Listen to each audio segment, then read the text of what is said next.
ಓಂ ಗಂ ಗಣಪತಾಯೇ ನಮಃ. ಶ್ರೀ ಗುರುದೇವ ರುದ್ರಾಯ ನಮಃ.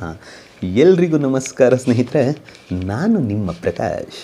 ಸ್ನೇಹಿತರೆ, ಇಂದು ನಾನು ನಿಮಗೆ ರಾತ್ರಿ ನೀವು ಮಲಗುವಂಥ ಸಮಯದಲ್ಲಿ ಈ 3 ಪದವನ್ನು ಹೇಳಿ ಮಲ್ಕೊಂಡ್ರೆ ಸಾಕು.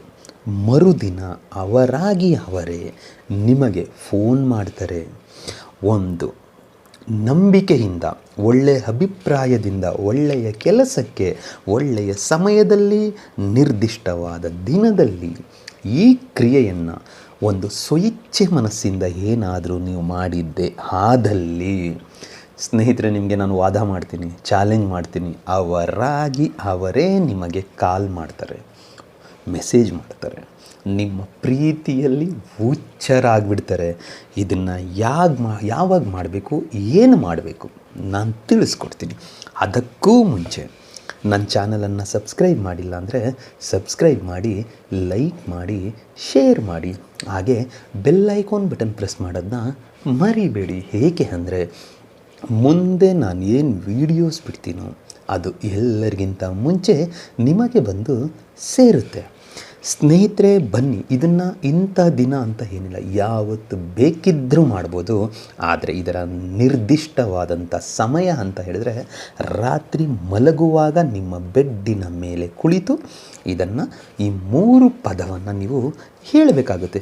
ಯಾರನ್ನು ನೀವು ತುಂಬ ಎಚ್ಚೆತ್ತವಾಗಿ ಇಷ್ಟಪಡ್ತಾ ಇರ್ತೀರೋ ಅಂಥವರನ್ನು ಮನಸ್ಸಿನಲ್ಲೇ ನೆನೆಸಿಕೊಳ್ತಾ, ಅವರ ಫೋಟೋ ಏನಾದರೂ ನಿಮ್ಮ ಮೊಬೈಲ್ನಲ್ಲಿದ್ದರೆ ಆ ಫೋಟೋವನ್ನೇ ದಿಟ್ಟಿಸಿ ನೋಡ್ತಾ ಈ 3 ಪದದ ಮಂತ್ರ ಏನಿದೆಯೋ ಈ 3 ಪದದ ಮಂತ್ರವನ್ನು ರಾತ್ರಿ ಮಲಗುವ ಸಮಯದಲ್ಲಿ 1008 ಸಾರಿ ಪಠನೆ ಮಾಡಬೇಕಾಗುತ್ತೆ.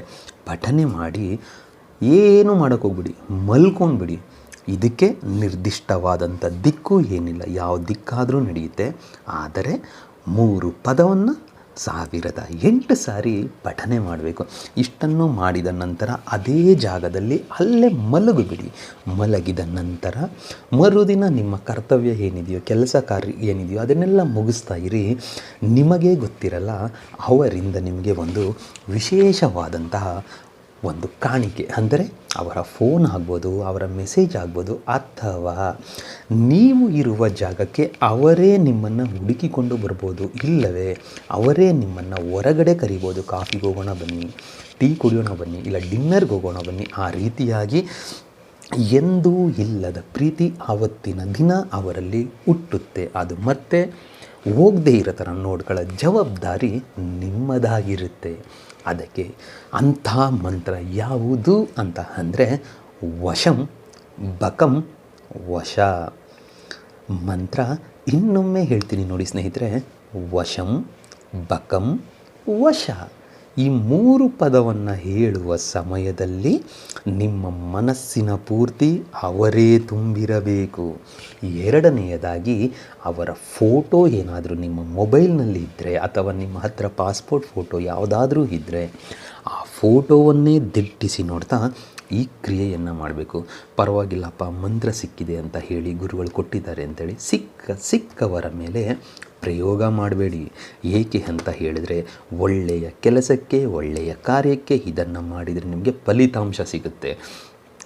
ಸುಮ್ಮನೆ ಅನ್ನೆಸೆಸರಿ ಬೇಜವಾಬ್ದಾರಿಯಿಂದ ಬಡು ಮಂತ್ರ ಸಿಕ್ಕಿದೆ, ಸಿಕ್ಕವರನ್ನು ನಾವು ವಶ ಮಾಡ್ಕೊಂಡು ಅಂದ್ಕೊಂಡು ಯಾರ ಮೇಲಾದರೂ ಪ್ರಯೋಗ ಮಾಡಿದ್ರೆ ಅದರಲ್ಲಿ ತೊಂದರೆ ನಿಮಗೆ ಕಟ್ಟಿಟ್ಟ ಬುತ್ತಿ. ಸ್ನೇಹಿತರೆ, ಯೋಚನೆ ಮಾಡಿ ಈ ಪ್ರಯೋಗವನ್ನು